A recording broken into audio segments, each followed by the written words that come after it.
سب نے ہی حبیبہ شاہ کے فیصلے کو بہتر سمجھتے سر ہلایا، کیونکہ وہ سب مہرماں سے بہت پیار کرتے تھے۔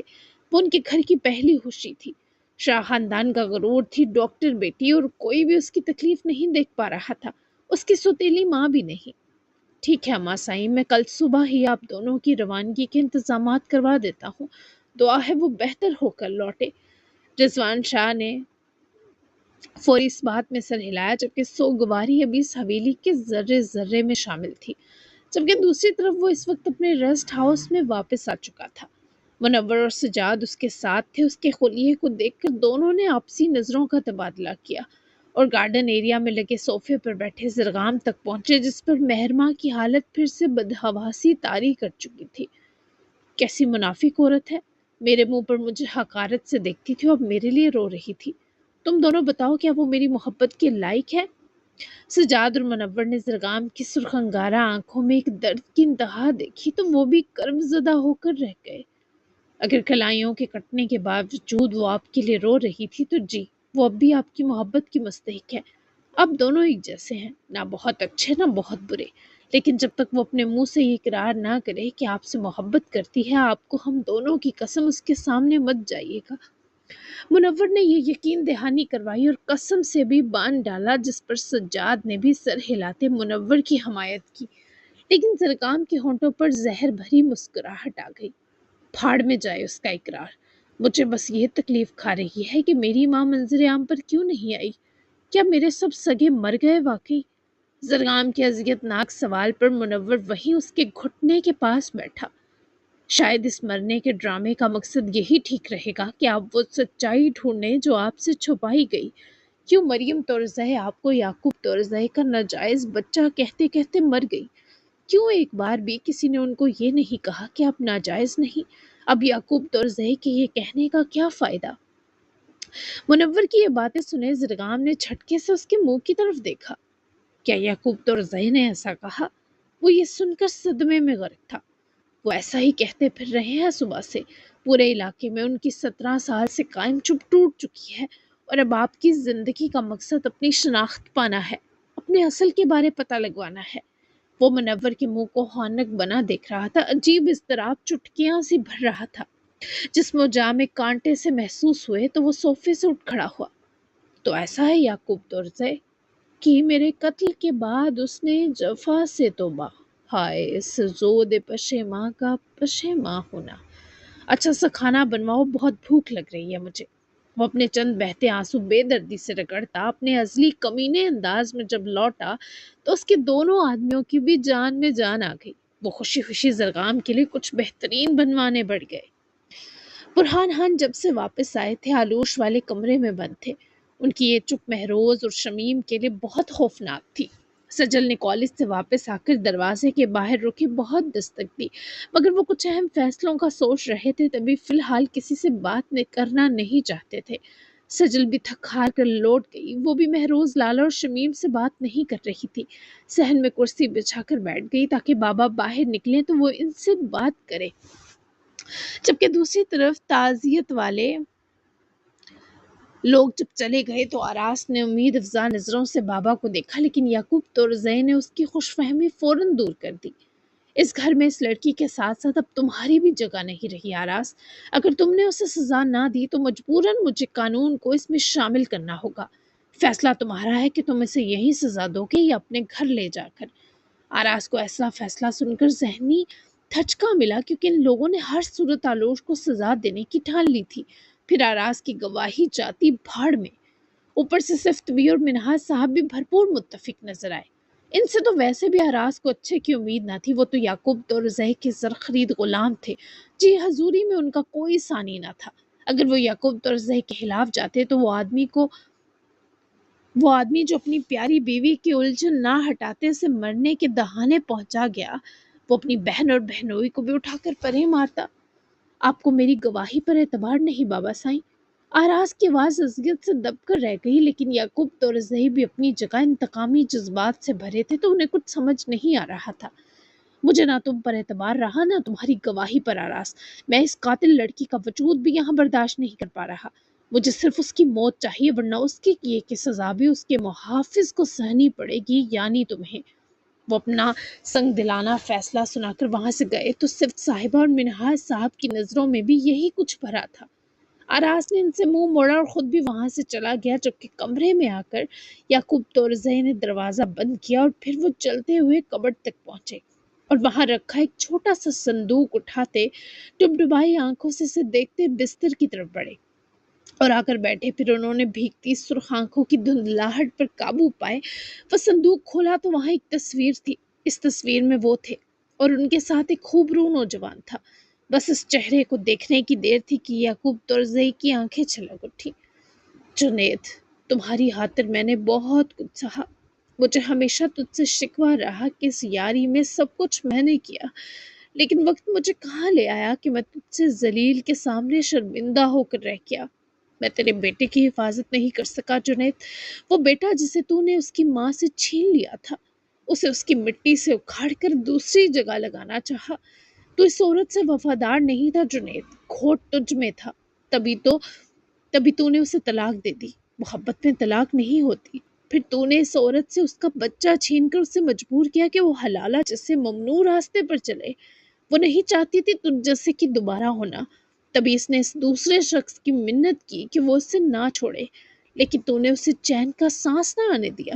تو نے جیل جانے سے پہلے خود اعتراف کیا کہ تو نے ان دونوں کو مار دیا ہے اور اپنے بیٹے کو میرے پاس چھوڑا۔ میری بیوی اسے میرا ناجائز خون سمجھتی رہی کیونکہ میں مریم کے سوا کسی کا نہیں تھا۔ وہ سمجھتی رہی زرگام میرا ناجائز خون ہے، تبھی میں چپ ہوں۔ اسے کیا پتا وہ میرے تو جیسے کمینے قاتل یار کا خون ہے۔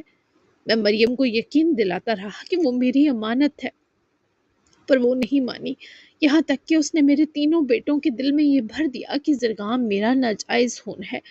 میں نے تیری وجہ سے اس کا اعتبار کھویا، اپنے بچوں کا یقین کھویا، پھر مجھ سے میری بیوی بھی چھن گئی، لیکن پھر بھی میں شرمندہ ہوں کہ میں تیرے بیٹے کو بچا نہیں سکا، جسے تو نے خود ایک مہرا مانا، ایک بے جان بے حس وجود سمجھا۔ وہ تیرے کیے کی سزا بھگتتا مر گیا جنید، مر گیا وہ بد نصیب بچہ۔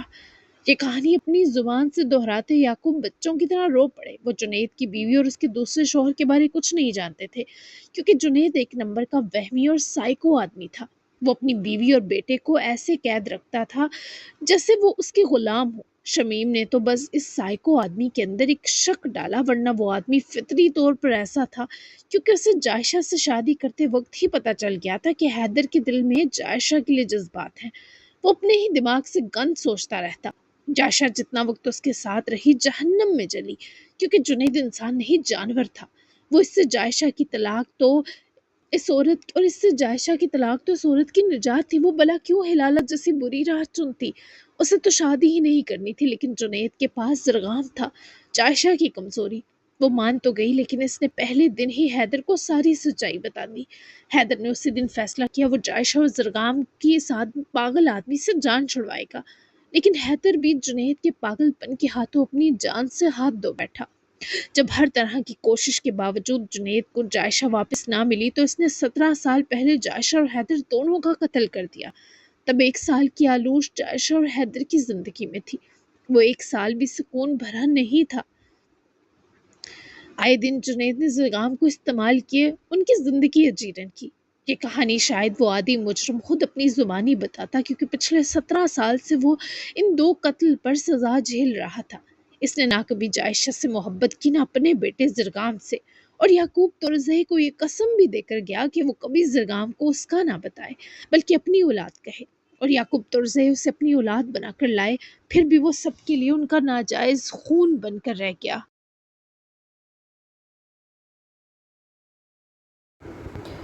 شادی کے بعد جنید جائشہ کو لے کر علاقے سے چلا گیا۔ نہ پھر کئی سال جائشہ نے اپنے بھائی کی شکل دیکھی، نہ وہ لوگ واپس آئے، یہاں تک کہ جائشہ کے پاس فون تک نہ تھا۔ برہان خان یہ تو جانتے تھے کہ جائشہ کا بیٹا ہے، پر وہ نہ اسے دیکھ سکے نہ مل سکے۔ جب جائشہ بہت سالوں بعد اچانک طلاق لے کر واپس آئی، تب اس نے بھی پوری سچائی نہ بتائی، بس وہی بتایا جو برہان نے آلوش کو بتایا کہ اس نے حلالہ کے لیے حیدر سے نکاح کی بات کی۔ برہان بھی اس لیے مان گئے کہ جائشہ کا بیٹا بن ماں کیسے پلے گا۔ اس کا نام بھی ایان تھا، جو بعد میں جب اس کے ڈاکومنٹس بنے یتیم خانے سے نکلنے پر تو زرگام تورزئی میں بدلا گیا۔ زرگام چھوٹا سا لڑکا تھا جب طلاق والے معاملے کے بعد جنید نے اسے جائشہ سے چھین کر یتیم خانے بیچ دیا اور خود اس عورت کو حیدر سے حلالہ والے اسلام میں ناپسند سمجھے جاتے نکاح پر رخصایا۔ جنید اس اپنے بچے سے دوبارہ کبھی نہیں ملا تھا، نہ اسے اس کی ماں سے کبھی ملنے دیا، جبکہ یتیم خانے میں زرگام پر ہوئے تشدد کے سبب اس کی پرانی ساری یادداشت محو ہو گئی۔ تبھی 16 سال کا ہونے کے بعد بھی ماں باپ ہونے کے باوجود اسے یاد نہ رہا تھا کہ اس کے ماں باپ کون ہیں، اور جب اسے یعقوب طرزئی اپنے گھر لائے تو پہلا خیال خود زرگام کو بھی یہی آیا کہ شاید وہ ان کا ناجائز خون تھا تبھی یتیم خانے پلا، ورنہ جائز ہوتا تو یعقوب کے باقی 3 بیٹوں کی طرح زندگی جیتا۔ بس اس کے بعد سے زرگام نے خود کو صرف برباد ہی کیا۔ آج وہ 33 سالہ شخص اپنی پہلی ذات میں پھنس کر رہ گیا تھا۔ آج وہ اپنے اس بدبخت دوست کے کیے پر آنسو نہیں بہا رہے تھے، بلکہ اس کی امانت ضائع ہو جانے پر ماتم میں تھے، کیونکہ اپنا سب داؤ پر لگانے کے باوجود بھی وہ زرگام کو بچا نہ سکے تھے، اور یہ نقصان کوئی نہیں پورا کر سکتا تھا۔ وہ طارق انکل کے پاس جب سے آیا تھا شدید افسردہ تھے۔ زرگام کے جنازے میں وہ شریک ہوئے تھے، مگر پھر تعزیت کر کے واپس لوٹ آئے، کیونکہ ان کے کچھ مریض ان کے منتظر تھے۔ مگر اب میران نے جو کیا، جو دیکھا، اس کی زبانی احوال سنے، وہ بھی کرب کی کیفیت میں مبتلا تھے۔ وہ ایسے بے قدرے کے پاس انکل، میرا سینہ گارے سا دہک رہا ہے۔ میران کی ہر سانس اسے تکلیف دے رہی تھی، اور طارق فاروقی اپنے اس لہتے جگر کو ایسے قطرہ قطرہ مرتا نہیں دیکھ سکتے تھے۔ مجھے یہ دکھ نہیں کہ وہ کسی کی بیوی اور کسی کی ماں ہے، مجھے یہ دکھ ہے کہ اب تاعمر مجھے آہوں کو دبانے کو مسکرانا پڑے گا۔ اس کے لیے وہی دنیا سجاؤں گا جو اس سے میرے ساتھ ملنی تھی۔ میں اس کا نہیں، وہ میری نہیں، لیکن اس کے لیے میری بنائی دنیا بس اس کی ہی ہے۔ وہ میران کی اذیتیں سن کر خود بھی جل رہے تھے۔ ہمت ختم ہوئی تو وہ اٹھ کر اس تک پہنچے اور کاؤچ پر بیٹھے۔ اپنی ایک بازو اس کی طرف حساری کتنا مضبوط شخص تھا وہ، جو ریزہ ریزہ ہو کر بکھر رہا تھا۔ طارق فاروقی کی آنکھوں میں لہو اتر آیا۔ میں تمہارے اس درد کو برداشت نہیں کر سکتا میران۔ میں نے اپنی بیٹی کی موت جھیلی کیونکہ وہ چاہتی تھی میں تمہارے ساتھ رہوں۔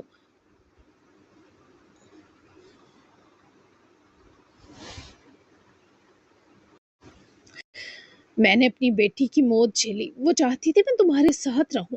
تمہارے ساتھ رہنے کے باوجود میں تو تمہاری تکلیف رتی برابر بھی کم نہیں کر پا رہا۔ بہت بدقسمت ہوں میں۔ جوانی میں اپنی محبت کھو دی، ماں باپ نے جس عورت سے کہا اس سے شادی کر لی، وہ بھی 1 سال بعد ایک بچی دے کر مجھے چھوڑ گئی، شاید ناراض ہو کر چلی گئی، اور پھر وہ بچی بھی کھو دی۔ اب میرے دامن میں بس تم ہو، ایسے خود کو مت ختم کرو میران۔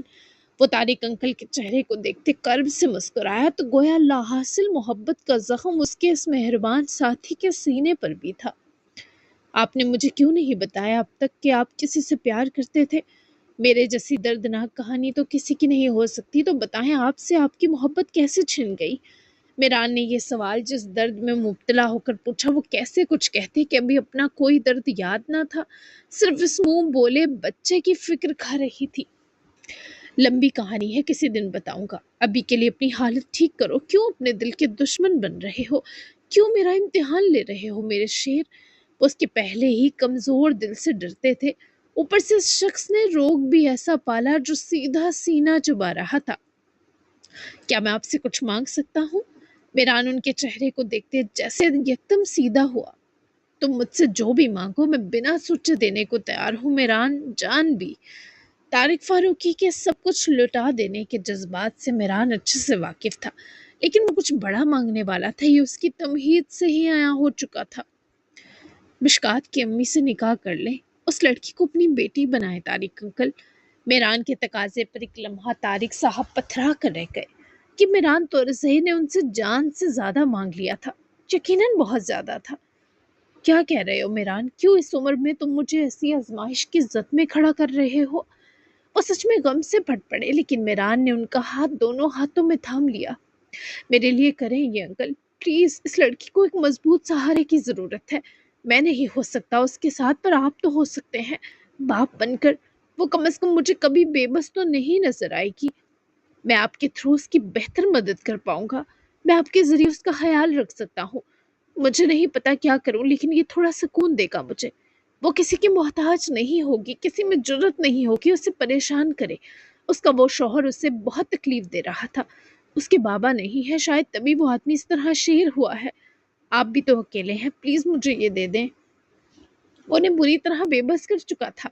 اس کی ہری آنکھیں اس وقت جلتے انگارے میں بدلی طارق فاروقی کے کلیجے کو جھلسا رہی تھی۔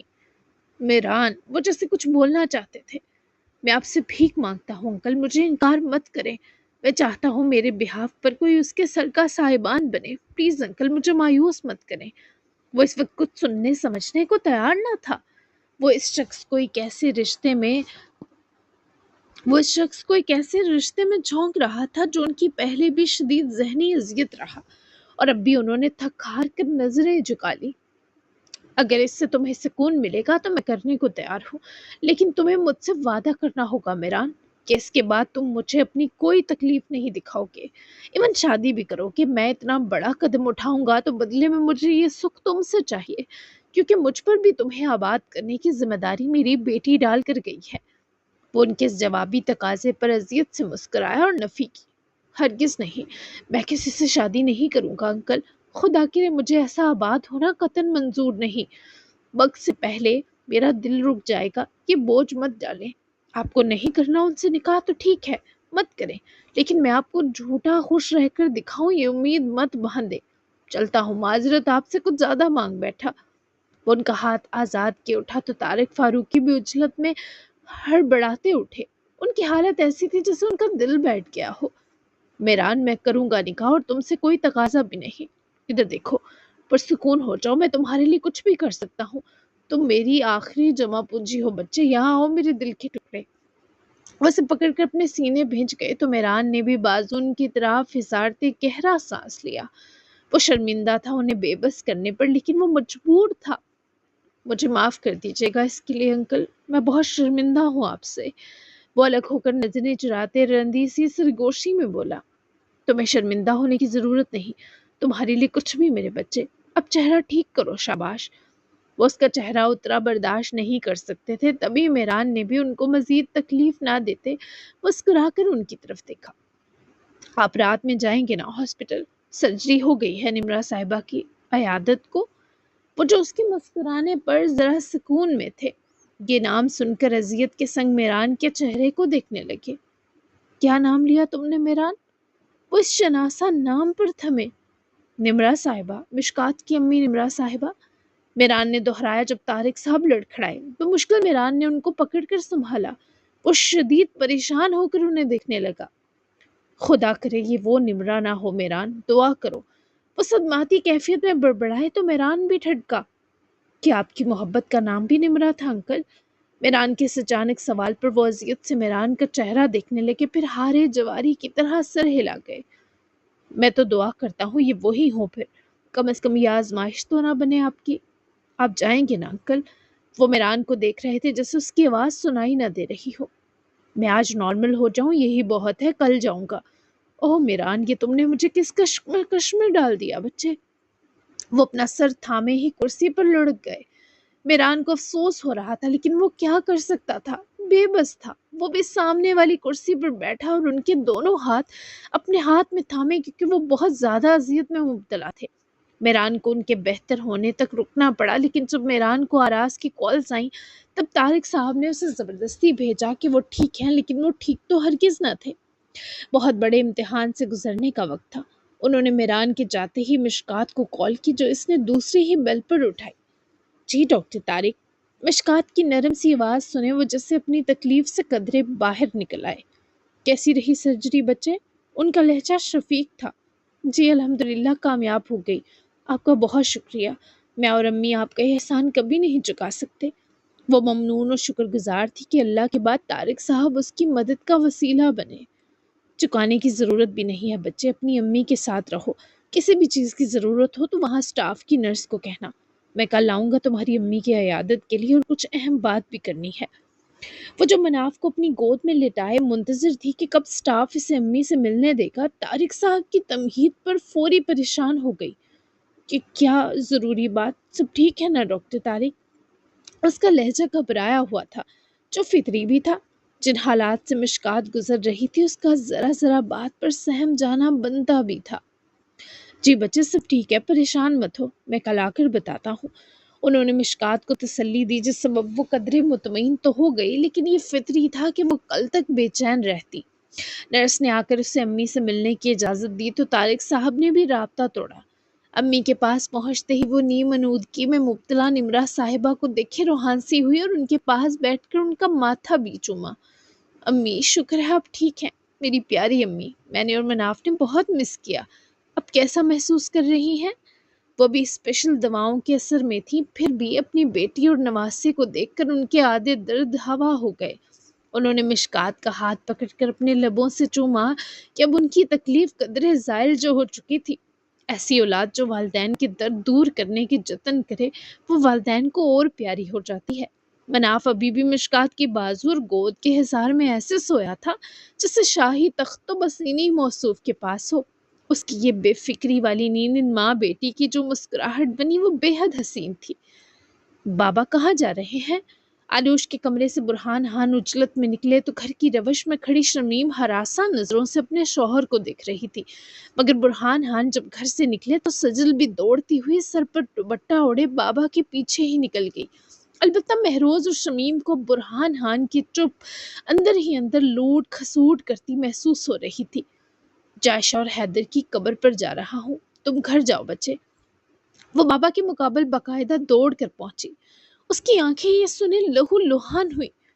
کیا وہ دونوں واقعی مر گئے؟ ان کی قبریں تھیں تو آپ نے کبھی لوشے کو کیوں نہیں بتایا بابا؟ سجل کی آواز میں صدمے سے سلوٹیں پڑی۔ گہری شام تاریک ہوتی جا رہی تھی، پر ان دونوں کے قدموں کی رفتار تھی کہ بڑھتی گئی۔ کیسے بتاتا؟ اسے موہوم امید میں مبتلا کر رکھا تھا کہ اس کے ماں باپ کھو گئے تاکہ وہ ٹوٹ کر نہ بکھرے بچے، لیکن آج اسے بتا دیا میں نے۔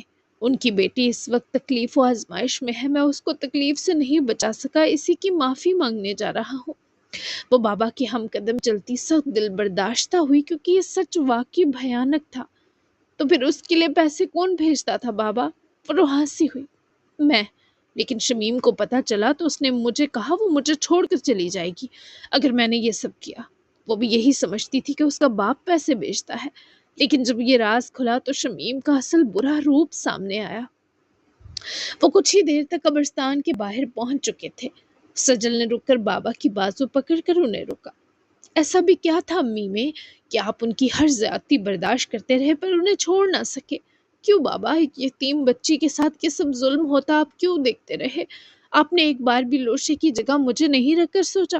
میں ہمیشہ سوچتی تھی شاید آپ کچھ نہیں جانتے، اس لیے ہمیشہ اپنی طرف سے لوشے کا خیال کرتی رہی کہ اسے کم از کم کسی ایک فرد کی جانب سے تو اپنائیت ملے کہ ہمارا گھر اسے اپنا لگے۔ پر آج مجھے آپ پر بھی شدید غصہ آ رہا ہے۔ آپ کی لوشے کے والدین سے واقعی معافی مانگنا بنتا ہے۔ وہ اپنی اولاد کی مایوسی پر غمزدہ ہوئے اور پھر قبرستان کے حدود میں داخل ہی ہوئے جب ان کی اور سجل کی نظریں بیک وقت زرغام تورزئی کی جھوٹی قبر کے قریب بیٹھے عارض تورزئی پر جا ٹھہری۔ وہ زرغام کی قبر کے قریب بیٹھا اب تک صدمے میں تھا۔ اس نے مریم تورزئی کی موت بھی بڑی مشکل سے جھیلی تھی، تب تو وہ پھر بچہ تھا، لیکن کسی بھائی کی موت تو وہ سوچ بھی نہیں سکتا تھا۔ پھر زرغام نے تو اسے ہمیشہ پیار اور سپورٹ دیا تھا، وہ یقین کیسے کرتا کہ اس کی لالا مر گئے؟ اسی بیچ ایک اور گاڑی قبرستان کی حدود میں رکی جس سے میران تورزئی نکلا۔ وہ بھی جب قبرستان پہنچا تو اس کی نظر عریض پر جا کر زخمی ہوئی۔ اس نے اپنے قریب کھڑے برہان خان اور سجل کو بھی سرسری دیکھا اور تینوں اپنے اپنے راستے ہو لیے۔ دائیں طرف جائشہ اور حیدر کی قبریں تھیں، جہاں پہنچ کر برہان خان نے روتے ہوئے پہلے فاتحہ کے لیے ہاتھ بلند کیے۔ سجل نے بھی ہاتھ پھیلائے، پر اس کی نظر کچھ فاصلے پر موجود ان دونوں بھائیوں پر جا کر جم گئی۔ تم کب تک یہاں بیٹھے رہو گے میرے شیر؟ دیکھو صبح سے شام ہو گئی، اب اٹھو گھر چلیں۔ میران کو عارض کی حساسیت کا اندازہ تھا، لیکن وہ زرغام کی موت سے اتنا متاثر ہو جائے گا یہ اندازہ نہ تھا۔ کیسے جاؤں لالا؟ مجھے میں یقین ہی نہیں کر پا رہا کہ زرغام لالا چلے گئے۔ سب نے ان کے ساتھ برا کیا، وہ تو مر کر اس بری زندگی سے آزاد ہو گئے، لیکن جو ان سے پیار کرتے تھے وہ ان کے جانے کا نقصان کیسے جھیلیں گے؟ عارض کی آنکھیں سرخ انگارہ بن چکی تھی۔ خود میران کے پاس اسے دینے کو کوئی تسلی نہ تھی۔ یہی قانون قدرت ہے بچے، ہر کسی کو جانا ہے۔ تم اس کی آگے والی منزلوں کی آسانی مانگو، یوں اس کی قبر پر بیٹھ کر آنسو بہانے سے تم اسے ہی تکلیف دے رہے ہو۔ میران نے نرمی سے اس کے ماتھے پر آئے بال سہلائے، لیکن آریز کی آنکھوں میں جیسے انتقام کی لو جلی۔ میں زرگام لالا کی قاتل کو نہیں چھوڑوں گا، میں اسے بتاؤں گا اس نے میرا کیا نقصان کیا، وہ سزا بھگتے گی۔ آریز نے جب آلوش کے لیے اس طرح کے نفرت بھرے انتقامی الفاظ کہے تو سجل سے مزید برداشت نہ ہوا۔ تم لوگوں نے اسے سزا دے تو دی، اب کیا باری باری اس کی جان لو گے؟ جب تمہارا وہ آراز نامی بھائی ہماری لوشے کی بے گناہی کی گواہی دے چکا ہے تو تم کیسے یہ سب بول سکتے ہو؟ کیا تم لوگوں میں نام کی بھی انسانیت باقی نہیں رہی؟ سجل کو ان کی طرف جاتا دیکھے برہان پیچھے دوڑے، پر تب تک وہ آریز اور میران دونوں پر چلا چکی تھی۔ آریز نے ناسمجھی سے میران کو دیکھا اور میران نے اسے، پھر بیک وقت اس سرخ ببول چہرے والی سجل خان کو۔ اب تم سکھاؤ گی ہمیں انسانیت؟ قاتل کی طرفداری کرنے والے بھی مجرم ہی ہوتے ہیں۔ تم لوگوں کی وہ لوشے تو اب آخری سانس تک اس کی سزا سہے گی جو نقصان اس نے ہمارا کیا، سمجھ گئی تم؟ میران نے آریز کو روکنا چاہا، لیکن وہ بھی جوان خون تھا، تیش میں آ گیا۔ برہان اور میران تو بس ان کی آنکھوں کا ایک دوسرے کے لیے غضب دیکھ کر ہی خاموش ہو گئے۔ تم بھی سمجھ لو کہ جب تک میں اور بابا زندہ ہیں آلوش کو کسی بھی ناکردہ گناہ کی سزا جھیلنے نہیں دیں گے۔ تم اپنے خاندان کو بھی بتا دینا کہ وہ لڑکی لاوارث نہیں، کہ وہ لوگ گواہی کے باوجود اپنی جھوٹی انا کی تسکین کو اسے سزا دیتے پھریں۔ اگر وہ تمہارا آراز نامی بھائی اپنے عہد سے پیچھے ہٹا تو اس کی قیمت اس سمیت پورے طرزِ خاندان کو چکانی پڑے گی۔ وہ للکار کر ان دونوں کو باور کرواتی بولی اور بابا کا ہاتھ پکڑے دیکھتے ہی دیکھتے قبرستان کی حدود سے ہی نکل گئی۔ میران اور آریز حانک بنے ان کو جاتا دیکھتے رہے۔ وہ ٹھیک کہہ رہی ہے آریز، آراز نے گواہی دی ہے آلوش کی بے گناہی کی۔ اس کے باوجود بابا سائیں یا کوئی بھی اگر آلوش کو سزا دے گا تو یہ قانون کے خلاف ہوگا۔ تم بھی پرسکون رہو، تیش میں آ کر ایسے معاملات حل نہیں کیے جاتے بچے۔ میران نے اس کے پھولتے سانس غصے سے بھرے چہرے کو ہاتھوں کے پیالے میں بھرے اسے پرسکون کرنا چاہا، لیکن آریز تو رضائی کے اندر آگ سی بھڑک اٹھی تھی۔ میران اسے جیسے تیسے واپس ترزے حویلی لایا، لیکن وہ آتے ہی اپنے کمرے میں چلا گیا۔ منہاج اور صفت بھی تک کی کوئی بات نہ سنی، تبھی وہ دونوں میران کے مشکور نظر آئے کہ کم از کم وہ اسے قبرستان سے تو لے آیا ہے۔ خود وہ سیدھا آراز کے کمرے کی طرف گیا، کیونکہ آراز کو وہ کچھ دیر کا کہہ کر گیا تھا اور اب رات ہونے کو آ گئی تھی۔ آراز، لالا کی نرم دروازہ کھل کر دی آواز پر وہ تکیہ منہ پر جما کر سوتا بن گیا، کیونکہ جب بھی میران اسے اگنور کرتا لاڈلے ایسے ہی ناراض ہو جاتے۔ تم کیوں بچوں کی طرح یوں روٹ جاتے ہو؟ شرم کرو، اب تو شادی بھی ہو گئی تمہاری۔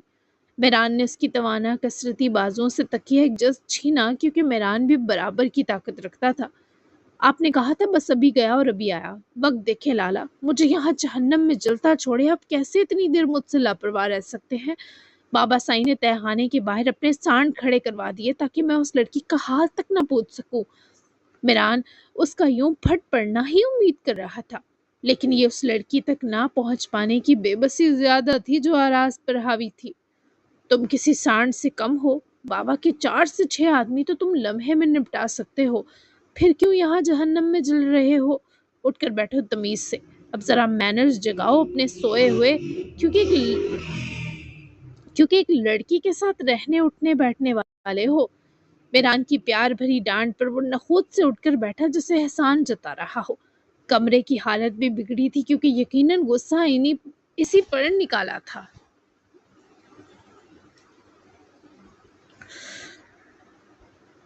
جب میران سمیٹ رہا تھا، پہلے تو یعقوب تورزئی نے اسے یہی کہا کہ اس لڑکی کو لے کر دفع ہو جائے، پر پھر نہ جانے کیا ہوا کہ یعقوب تورزئی نے اپنے ہی حکم کی نفی کرتے اپنا یہ حکم واپس لیا اور اس لڑکی کی قید بھی سخت کر دی۔ شاید یعقوب تورزئی جانتے تھے آراز کا دل کیسا کورا کاغذ ہے، اور اس کے آلوش کی طرف راغب ہونے سے ڈر گئے تھے۔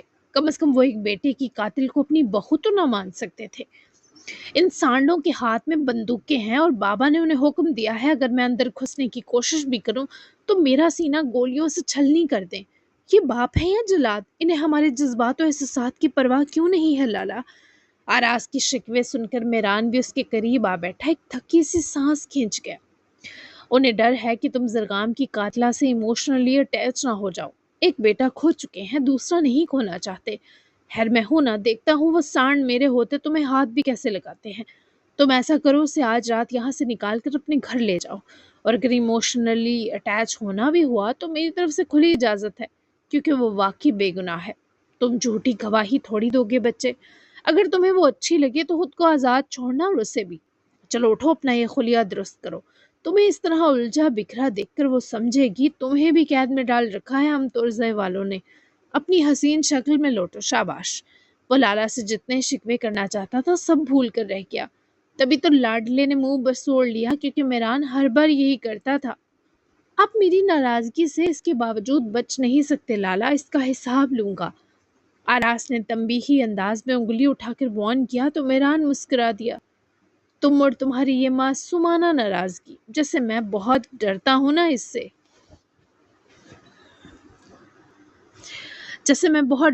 نا اس سے، ہاں۔ اٹھو، وقت ضائع مت کرو، صبح سے بیچاری وہاں بند ہے، مرور گئی تو کیا کرو گے؟ آراس فوری اٹھائی کہ رحم طلب نظر ایسے جلاد بھائی پر ڈالی جو جلاد تھا نہیں، پر کبھی کبھی بابا سائیں والے ورژن میں چلا جاتا تھا۔ آخر کو بڑی اولاد یا تو پوری ماں پر جاتی ہے یا پھر باپ پر۔ بہرحال اگلے 20 منٹ تک وہ لالا نامی باڈی گارڈ کے سنگ تہانے تک پہنچا، جہاں کھڑے سانڈ اسے پھر میران ترزئی کو دیکھنے لگے۔ تم دونوں کی ہمت کیسے ہوئی آراس کو اس کی بیوی کے پاس جانے سے روکنے کی؟ میرے اندر کے جانور کو جگانے کی دوبارہ کوشش نہ کرنا، سمجھ گئے تم دونوں؟ اب دفع ہو جاؤ یہاں سے۔ میران کا غضب بالکل یعقوب ترزئی جیسا تھا۔ وہ دونوں ہی گھبرائے نظر آئے کہ دو جلادوں میں پھنس گئے ہیں۔ لیکن میران سائیں، آپ کے بابا، ان میں سے ایک نے منانے کی کوشش کی۔ بابا سائیں کو جواب دینے کے لیے میں ہوں، جا سکتے ہو تم دونوں۔ میران کے سنگلا چٹان والے تاثر سے اٹے چہرے کو دیکھتے ہی وہ دونوں سانڈ نما پہرے دار شرافت کے سنگ وہاں سے چلے گئے۔ لالا، آپ تو دوسرے یعقوب ترزئی بنتے جا رہے ہیں یار۔ آراز کی خوشی دیکھتے میران نے اس کی گال مسکرا کر تھپکی۔ تمہیں مجھ سے حفاظت کا احساس ملے، یہ میرے لیے خوشی بھرا احساس ہے میرے شیر۔ اب جاؤ، تم دونوں کی حویلی سے نکلنے کا بندوبست میں کرواتا ہوں۔ میرے ہوتے ہوئے میرے بھائیوں کو کوئی بھی پریشانی تنگ نہیں کر سکتی، دوسرا باپ ہی ہوں میں تم سب کا۔ وہ اپنے سارے شکوے ہی دم توڑتے محسوس کر رہا تھا جب لالا نے ایسے شفقت لوٹائی۔ میران کے جاتے ہی وہ بھی اپنے آپ کو سنجیدہ کر گیا۔ مکمل بلیک میں اب محترم واقعی پرکشش اور وجیح لگ رہے تھے۔ سارا بگاڑ خود سے جھٹکنے کے بعد وہ ایسا ہی لگتا، سامنے والے کی سانس روک دینے والا۔ پھر آنکھیں کسی طلسمی حسن کا منہ بولتا ثبوت بن جاتی تو درمیانی رنگت میں کشش کی آمیزش والا سراپا اور ہی قہر بنتا۔ وہ اندر داخل ہوا۔ وہ تہخانے کے ایک تاریک کونے میں بیٹھی ہچکیاں بھر کر رو رہی تھی۔ آراس کے لیے اسے اس طرح دیکھنا تکلیف دہ بنا۔ وہ بھی آہٹ سنے اپنا رونا لمحہ بھر رو کے بھوکی شیرنی کی طرح اٹھی۔ یہ الگ بات کہ بھوک پیاس کی وجہ سے اس کا نازک وجود لرز اٹھا۔ آپ کو شرم نہیں آئی مجھے پورا دن یہاں اکیلے مرنے کو چھوڑ دیا تھا؟ وہ اس بہادر نڈر اور تیز زبان کے جوہر دکھانے والی کو روتا دیکھے شوق ہوا۔ یہ باقی حق جما رہی ہے یا میرے کان اور آنکھیں مفلوج ہو گئیں؟ آراس نے اپنے قدم اس کی سمت اسی بدحواسی سے بڑھائے تھے۔ جیسی بھی تھی بیوی تو تھی نا۔ اسے قریب آتا دیکھے وہ چہرے پر ہاتھ رکھ کر ہچکی بھر گئی، جیسے اپنی تکلیف ضبط نہ کر پانے پر رو پڑی ہو۔ ہاں بیوی ہو تبھی تو برا لگتا رہا سارا دن تمہیں اکیلا محسوس کر کے۔ رو تو مت۔ وہ اسے چھونا چاہتا تھا پر ڈر لگا وہ اور نہ بکھر جائے۔ چھوٹے، برا لگتا تو مجھے ایسے چھوڑتے نہیں۔ وہ اب تک روئے گئی۔ تم نے خود بھیجا تھا، میں نے کتنے پیار سے آفرز کی تمہیں۔ خودداری الگ چیز ہے، خود اذیتی الگ آلوش۔ اس کو شرمندہ کرنا نہیں چاہتا تھا لیکن کر بیٹھا۔ وہ مزید رونے لگی۔ مجھے لگا بیوی بن کر اتنی تو اہمیت ہوگی کہ میرے انکار میں چھپا اقرار آپ کو نظر آئے گا۔ بھوک سے مرنے والی ہو گئی ہوں۔ وہ یہ سب ابھی بھی چہرہ ہاتھوں میں چھپائے بولے جا رہی تھی اور آراز کو اس وقت وہ بہت پیاری لگی، چہرہ چھپا کر یہ سب اقرار کرتی۔ ٹھیک ہے، ہمیں بھاگنا ہوگا یہاں سے، کیونکہ یہاں تمہیں کھانا پانی ملنا ناممکن ہے۔ آراس نے اس کے ہاتھ پکڑے کیونکہ وہ اسے چھپا نہیں دیکھ پایا، نہ اسے ہچکیاں بھر کر کمزور پڑتے۔ کیا آپ کو بھی بھاگنا ہوگا؟ ہچکی بھرتے ہی وہ ہاتھ چہرے سے ہٹاتی آراز کے ہاتھوں میں تھماتی بولی۔ اس کی سرگوشی سی آواز ٹوٹ کر بکھری۔ ہاں، میں جذبات میں بہہ کر کہہ آیا ہوں کہ اگر لوشے کو کھانا نہیں دینا تو مجھے بھی نہیں چاہیے، اور بابا نے کہا ہے پھر اپنی اس رشتہ دار کو لے کر دفع ہو جاؤ۔ اور سچ پوچھو لوشے، مجھے بہت بھوک لگ رہی ہے، کچھ آرڈر بھی نہیں کر سکتا، تب یہ آخری آپشن فرار ہے۔ ویسے دونوں ہاتھ تھامے مظلومیت سے ساری داستان وہ اس کے دونوں ہاتھ تھامے مظلومیت سے ساری داستان گوشت گزار کر گیا۔ حالانکہ بابا نے یہ حکم دے کر واپس لے لیا تھا، مگر کھانے والی بات سچ تھی۔ اس نے لوشے کو کھانا بھیجنے کی کوشش کی کہ خود نہیں جا سکتا تو کم از کم اسے کچھ کھانے کو بھیج دے، پر اس کی سزا میں اسے بھی کھانے سے محروم کر دیا گیا۔ کتنے ظالم لوگ ہیں۔ ہم بھاگ جاتے ہیں، میں خود کھانا بنا دوں گی آپ کو، چلیں۔ وہ ساری تکلیف ایک طرف کرے تیار ہوئی اور اس کی یہ فکر آراز کو مسکراہٹ دے گئی۔ وہ تو ٹھیک ہے، پر میرے سارے کارڈز، کیش اور گاڑی تک لے لی بابا سائی نے۔ کنگلا نواب سمجھو مجھے، میرے پاس گھر ہے پر گروسری نہیں۔ آراز کے اس طرح حالی اور بے بس ہو جانے پر لوشے کو الٹا شخص پر ترس آیا جو خود قابل ترس تھی۔ فوراً سے آراز کے سینے لگی جسے اسے دلاسا دے رہی ہو۔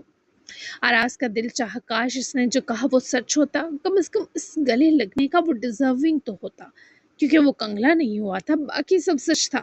بیران کے ہوتے ویسے بھی آراز کبھی حالی ہو ہی نہیں سکتا تھا، وہ پاپا کا نہیں لالا کا پرا تھا۔ ہم آج رات بھاگ جائیں گے، تب تک کیا تم چاکلیٹ پر گزارا کر سکتی ہو؟ وہ اسے پکڑ کر روبرو لایا تو لوشے کا رونا تھم چکا تھا۔ اس نے فوراً سے بچوں کی طرح سر ہلایا۔ وہ اسے کیسے بتاتی کہ اسے شدید پیاس بھی لگی ہے، گلا سوکھ کر بنجر ہو گیا ہے۔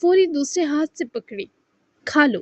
آراز کی اجازت کے بعد آلوش نے اس چاکلیٹ کا ریپر کھولا، پھر اسے باہر نکال کر 2 حصوں میں توڑتے ایک حصہ آراز کی سمت بڑھایا۔ مجھے نہیں چاہیے، تم کھاؤ اسے، میں تمہارے لیے پانی لے کر آتا ہوں۔ وہ اس کے منع کرنے پر دونوں ٹکڑے آراز کے ہاتھ میں تھما گئی۔ وہ چونک گیا۔ پھر مجھے بھی نہیں چاہیے، نہ پانی پینا ہے۔